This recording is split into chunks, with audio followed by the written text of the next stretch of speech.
Okay, so good evening. It's Barbara, the East Coast Dragon Lady, coming to you. I'm on the East Coast, and my guest tonight is Amanda, and she is in Florida, apparently unharmed from the latest hurricanes.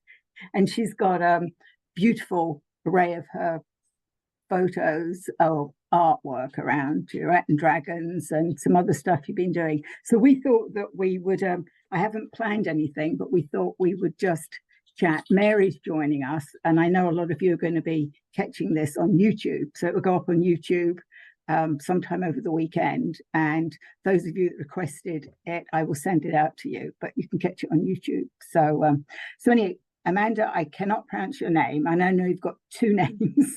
So I will hand over to Amanda and then see what comes through. I love it. And that's funny because I've just adopted my husband's last name and I haven't changed it on my Zoom. But my name is Amanda Buckout Diefenthaler. And yeah, I live in Tallahassee, Florida. We somehow managed to bypass both of the big hurricanes that have just come through. And yeah, just happy to be here. I've brought, this is some paintings with the dragon theme that I wanted to bring into the view just so that they could be here with us and you, Barbara. Thank you. So I was going to say, we actually met on I'll get this right. There's so many dragon things, right? The Thunder Dragon, Galactic Dragon Thunder, which was which was back in July. And I don't know where this year's gone. It's all going. And you were one of our last guests, and we've been on like an 8-hour run, and so I really wanted to bring you back because I think there was a lot of things that people may not have got, and then there's all those videos to go through. So and I was also I love your sense of humor, and it goes along with mine. So and I've been doing Dragonair now for over a year. So when we first did Dragon Thunder, the dragon said to me after that, there's going to be a lot of people looking for something else, and they pushed me towards do something, and I'm like, okay, I'll have a guest once a month. Sometimes they're dragon related, sometimes they're not, but somehow or other the dragons weave their way in. So that's what I've been doing. I actually took the summer off from doing it, and then I somehow decided I better cram everybody in, and I'm actually doing another one on Sunday now. But yes, so it was great seeing your presentation then. But tell us some more about what you do. Well, yeah, I loved being on that summit, and that was the very tail end for you, but you stayed on and I was really thankful because I loved your presence. And yeah, the dragons, they're just wonderful presences for first of all, to make healing and wellness and journeying in towards liberation more fun and more imaginative and more playful, but also they have this ability to just allow me to really align to who I really am in a way that I hadn't experienced before. I do yoga and teach yoga in my community, and I have made art for a really long time, and I used to teach at the university, and now I do my own courses. And it really wasn't until dragons came in that I kind of lightened up. I mean, I've always been, kind of airy and fun, but they really invited my imagination to just blast off into the mystical realms, into this multi-dimensional aspect of our existence. And so I basically just play. I have a beautiful life. I have a husband and 2 children, and I have a really free schedule where I get to really say yes to my creative flow every day and just allow it to take me where I'm meant to go. And so I kind of just continue to follow the unfolding and allow myself to be curious and creative and playful and allow myself to be surprised by whatever comes through. And like, that's how I live my life. Yeah, I know you do some videos as well, like yoga videos, and yeah. Yeah. So my my YouTube channel is primarily just yoga flows, and it's just wherever I am. Sometimes I'm in my living room, sometimes I'm outside in my garden, and I call them Golden Dragon Training.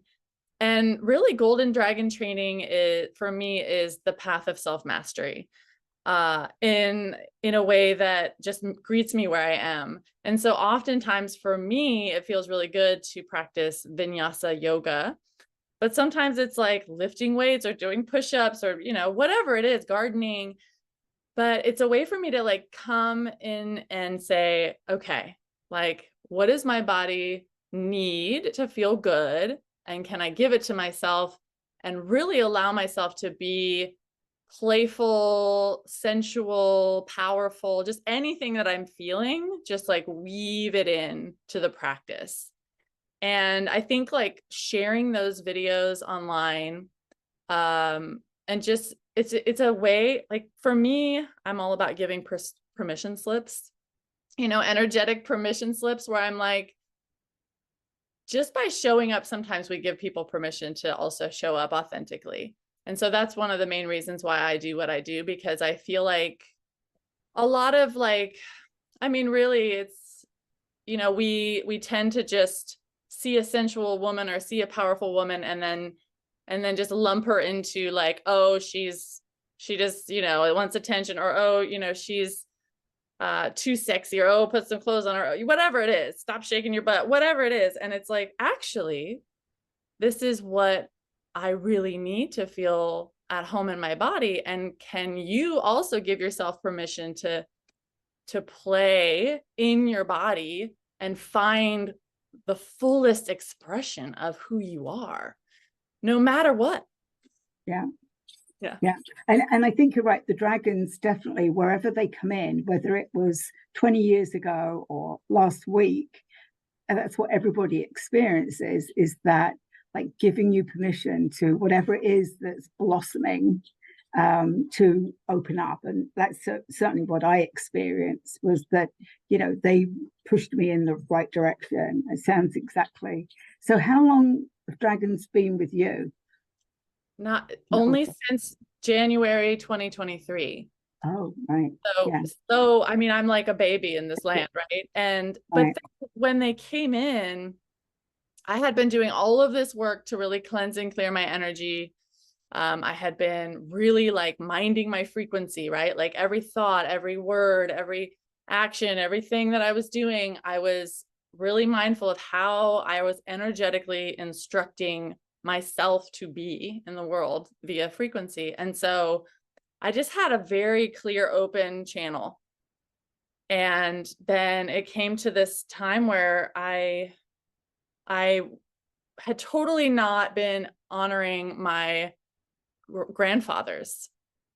Both of my, I mean, I was so focused on like the matriarchal lineages of but specifically my mother's lineage, and like the, you know, the witch wound that needed to be healed and all of that. And I was not even paying attention to the masculine, like the sacred masculine in the lineage. And I turned and, you know, energetically offered them something at the altar. And I was like, you know, like, I apologize for totally not thinking about you or giving you any honor, you know. And I set some things at the altar, and I sang a song, and then like that night, my grandfather on my mother's side, or sorry, my mom's dad, who died when I was like 13, he came in with the gift, and it was the dragon lineage.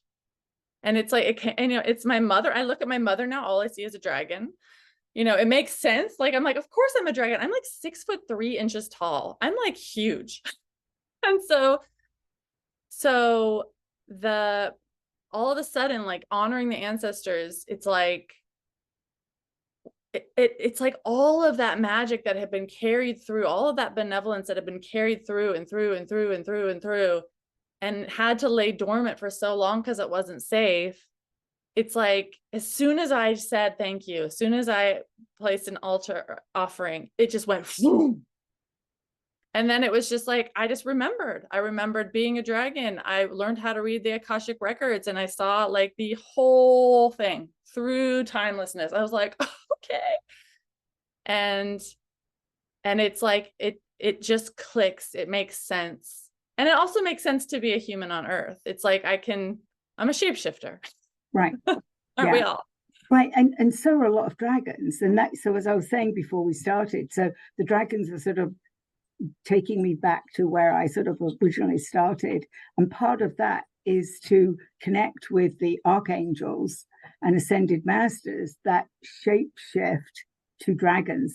I mean, Merlin, who's been with me forever, I mean, he loves to do that. And we talk frequently, and he shows up in my oracle deck and all over the place. But that's what they're asking me to do, is to, like you, it's that finding, like, where does it make sense, and find it. And all the things I know about dragons, they've taught me, because you can't find a lot of this stuff. You can't go and look it up. And it was interesting when you talked about the divine masculine. The dragons that came to me about my oracle deck wanted to balance out the divine feminine and the divine masculine. And I've got 8 cards around divine feminine, divine masculine.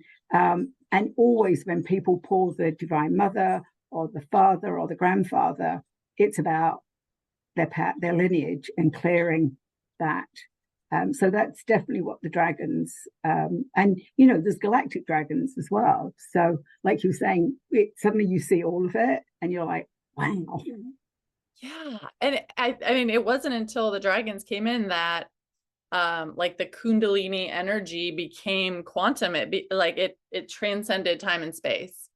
And I was able to see clearly like the dimensions and beyond like what we perceive as possible, right? In this, quote unquote, false matrix, because it's like, oh, here's all that's available.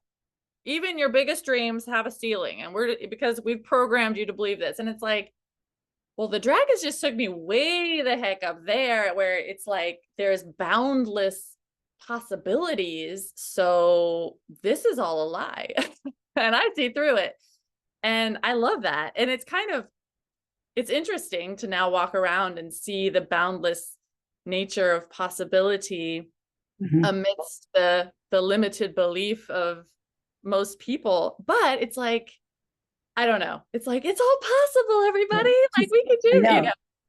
And again, like you were saying, you don't want them to put you in that category, but it's like, sometimes like we wonder, like, should I share with, do I know if, I'm amazed the number of people when I did share about, well, I've sort of been talking with dragons, channeling dragons, and they're like, oh my God, I've had a dragon since I was a kid, or, oh, you did and I'm just amazed at how many people are touched by dragons that don't necessarily talk about it, but as soon as you bring it up, they haven't been, and then suddenly they encounter a dragon.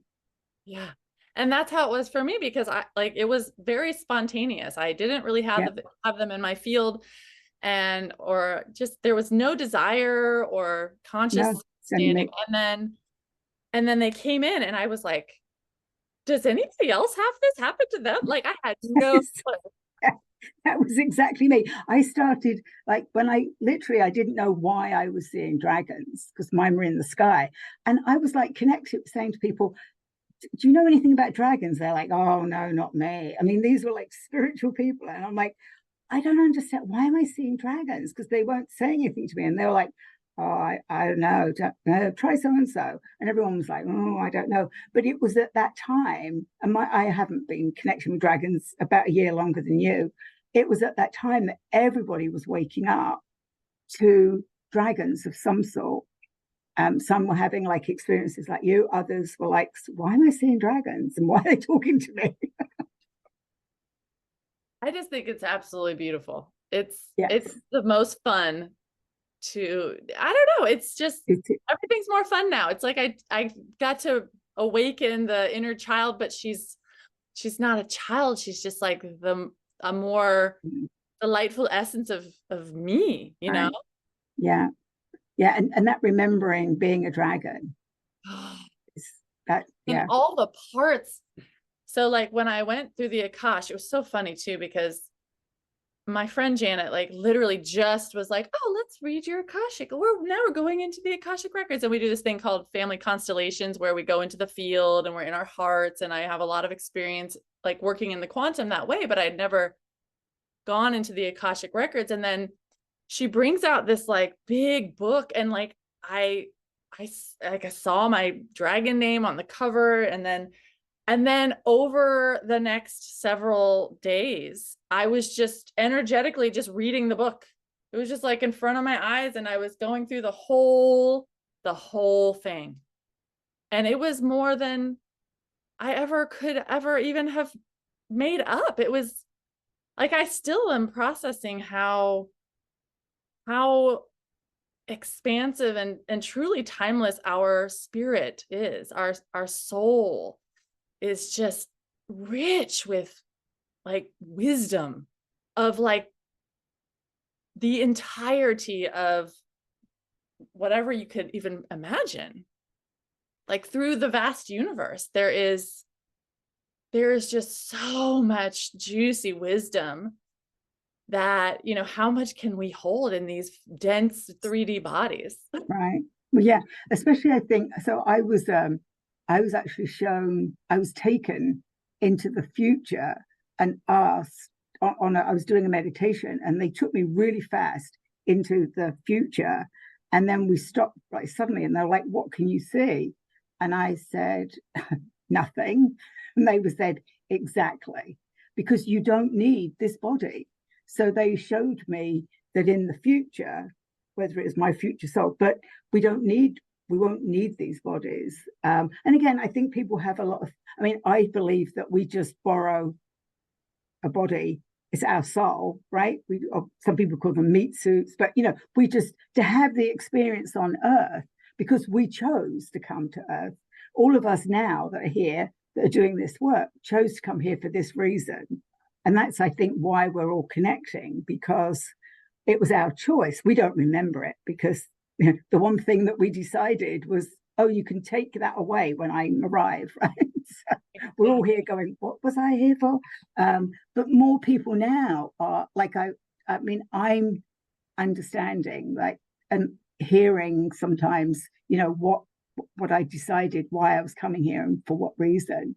So I think more people are waking up to that, definitely. And dragons and liberation, you know, it's like this time now with, it's just like we're in the shakeup, right? The energy's like, and Yes, all of the illusion, all of the division, all of the false programming, it's like literally being shaken right. up. And the dragons, I believe, have arrived to support us in this liberation journey. Yes, And the yeah, reason that we incarnated in these bodies on Earth is so that we can bring that dragon lineage and that dragon wisdom that we have from, you know, our timeless existence yeah. to the forefront and be like, yes, I'm here for this liberation, and I'm going to be playful and loving and fierce and all of the different and strong, right? Right. Yeah.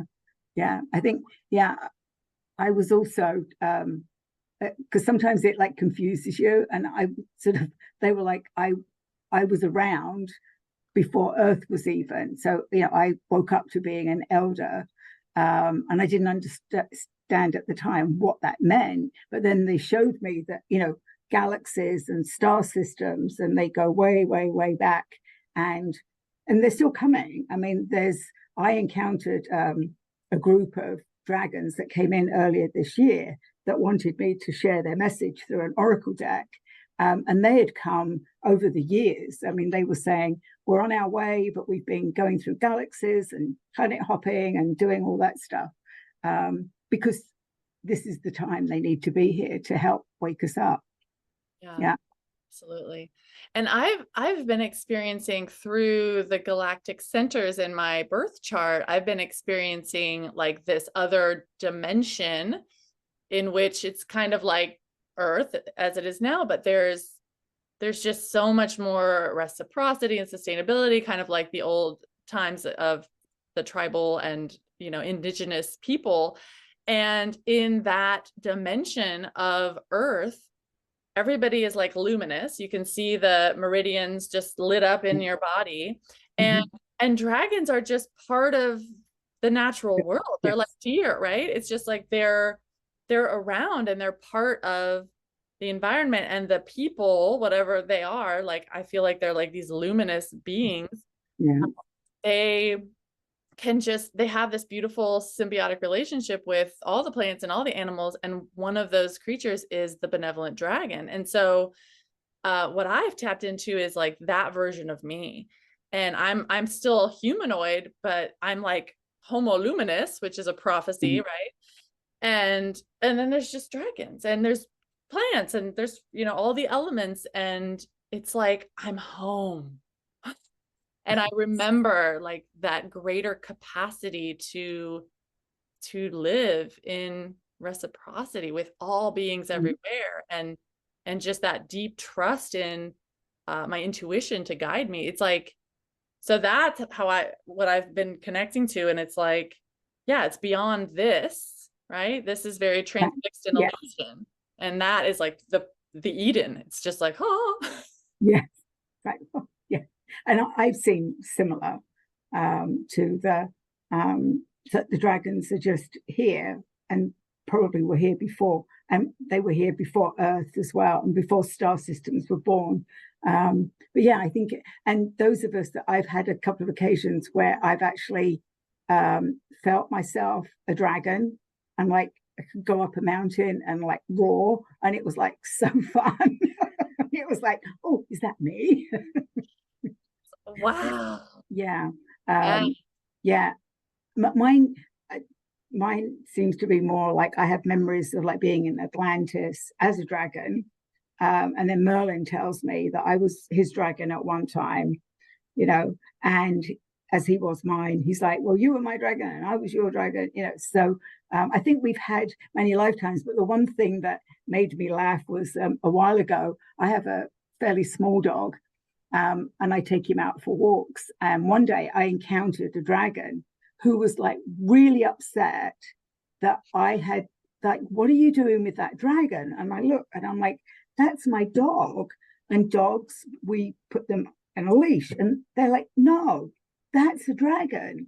And I'm like, no, it's a dog. And they kept saying, no, that is a small dragon. I'm like, okay, I've got a small dragon. And then didn't really think about it, except I have to keep saying, no, that's what we have to do, because otherwise he's going to run away. And then he got sick earlier this year, and a few people people I didn't know, tapped into him. And he was talking about being a dragon, and he had exhausted himself. He was doing way too much, and he was exhausted. And he got and he's diabetic, and he went into ketosis, and that's what he was telling everybody, like, oh, I've taken on way too much. And they were like, you've got a dragon. And I'm like, I know. My goodness. So that was like confirmation that I see him as a dog, but they see him as a dragon. Yeah. And I think there's a lot of our pets that and recently I heard people talk about cats are more likely to be dragons than dogs. I have a dragon cat. Her name is Wednesday. I think she's almost 16. I've had her since she was a little one, and she's a dragon. Like my dad met her, and he goes, I've had a lot of cats, and your cat is odd. I was like, she's a dragon. They're like, okay. But it's funny because, even before dragons were in my field as like something that I could be or interact with, that one cartoon with the dragon called Toothless, who's black and he has green eyes, and and his teeth pop out. Yeah. My cat is black with green eyes, and then she lost a bunch of teeth because they rotted, and so she literally looks like Toothless. Yes. But yeah, I feel like, I feel like, the humans are the babies. We're the ones on this planet that are kind of clueless. And then even a domesticated cat, I feel like they're more in tune, or a domesticated dog, they're more in tune with their primal, lineage. And and especially cat, let them outside and they're like so feral and primal. Yeah, I mean, they're definitely Did. Yeah. So is that what led you to start painting dragons, or? So the dragon, so I went through a bit, I'm really into symbols. And when I was doing my yoga teacher training and really deepening into Kundalini energy in my chakra system, in my body on like a earth level, I just started painting serpents. And I had also been introduced to ayahuasca, and I was sitting in ceremony with ayahuasca. And so the serpent was really strong with the images that I was using in my work, and I painted them for years and years and years. And then one day, one of the snakes that I painted had a little tuft about, they grew a beard. Yeah. Then they had these two little bloop. And I was like, what's that? And that was the birth of the dragon. And then it wasn't until, I guess, over a year later that the dragons really came through. And then I realized that the Kundalini, earth-based Kundalini, was transforming into the quantum Kundalini, which is the feathered serpent or the dragon. And so all of my dragons don't have wings or feet. They're all very serpentine. And that's just how they come for me. Yeah. And yes, yeah, I love that. So, and so I really am just drawn to them as representing quantum Kundalini energy, because that's what links the physical body on earth to the multidimensional qualities that the dragons can bring through. Yeah. And you're right. I mean, so many people depict their dragons differently because we all connect. Like the other day I was having a conversation with somebody, and they were talking about how, individual dragons and dragons names and that stuff. And I'm like, yeah, they told me I don't need those. I connect to collectives. I mean, and they said, oh, you've got an individual, you've got guardian dragons, you've got those.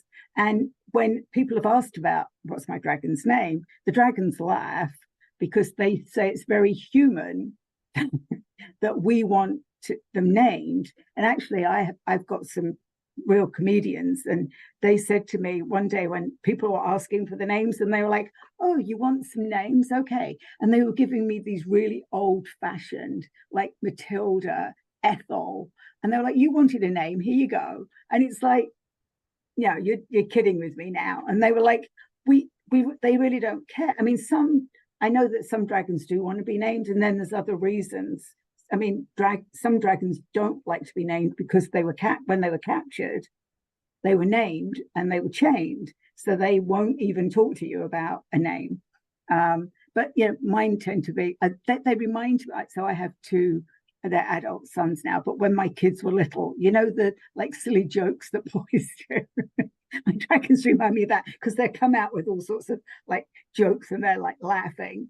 So yeah, it's fun to have that sort of thing around. Yeah, I mean, yeah, I feel like if a dragon were to try to tell me their name, it would be like, what it wouldn't even be in our language. And so I just kind of give them nicknames, like that's Bliss Dragon, right. And so she just represents bliss, like feel your emotions, tap into the flow of the emotional body, like find your bliss. But her name isn't Bliss. No. But that's what I call her because it's my nickname. A new dragon came in August because I had this really kind of, shake up event, and my nervous system just got totally dysregulated. And I hadn't felt that like off kilter in a really long time. And I was like, oh. And so, I tried, minding my frequency, and I did my yoga, and I, was doing all the things. And then I was like, wait a minute, I haven't called on a dragon to help me. Right. And so this dragon I'd never met before came in, beautiful indigo blue with some turquoise, very sleek, and came in, and she comes right up to me, and all of a sudden my nervous system started regulating. And then I just kept calling her in. And so because she was supporting my parasympathetic nervous system, I nicknamed her Para. And I'm like, okay, Para, come and help me, right. And so, just those nicknames so that I know what frequency band I'm calling in, right? It's like, okay, I want to work with bliss. I want to work with my nervous system. I want to work with mastery, and, I want to work with my shadow work, like, what am I calling in? Yeah. Yeah. And you know, mine often say, you can call us by our colors, you can call us like whatever you choose, but it's just a human thing that you want to like name us. But I think as well, so you reminded me of like dragons like to look into our eyes, right? And they really want to do that. And I had, when I first encountered dragons, I didn't really see them. I'd sensed them, I'd heard them, but I hadn't seen them. And then I went on this meditative journey in a class, and I landed up in Inner Earth. I think we were doing Inner Earth, but I got there really quickly. And then I could, in the distance, while I was admiring Inner Earth, I could see these colors and this rumbling. And I was like, oh, talk about a thunder of dragons. I mean, it was like rumble, rumble, rumble. And suddenly I realized was these vibrant colors coming at me, and they were huge. And they came like within an inch. They all sort of stopped at once within an inch of my face. And I was like, whoa. And they went, there you are. And I was like, whoa. And they said, we've been waiting for you. And this still gives me the chills when I do it. But they said they wanted to come and greet me, and they allowed me to hold their face and look into their eyes. And it was the first time that I'd ever felt unconditional love. And as I was doing that, literally my heart burst open. I mean, it was just flung open. And they said to me, the doors and windows of your heart have opened wide. But it was through literally meeting my dragons and looking into their eyes that I experienced that. And I've never been the same since. But it was just so beautiful. And these were like bright orange, bright green, bright yellow, because they were like, we're vibrant, we're here. And this was the collective that I then I've been working with. And then they had all these, they were like, would show me the colors they wanted on my Oracle deck. And then they told me where to find them. I mean, it was just amazing, but just, it's that looking in their eyes. And also I've realized, and other people have said this, that they often have different colored eyes for whether they're like earth dragons, they'd be green, that sort of thing. But it's just a beautiful experience, I think, once you get to look into their eyes. Yeah, I completely agree. I have had experiences. When Bliss came through this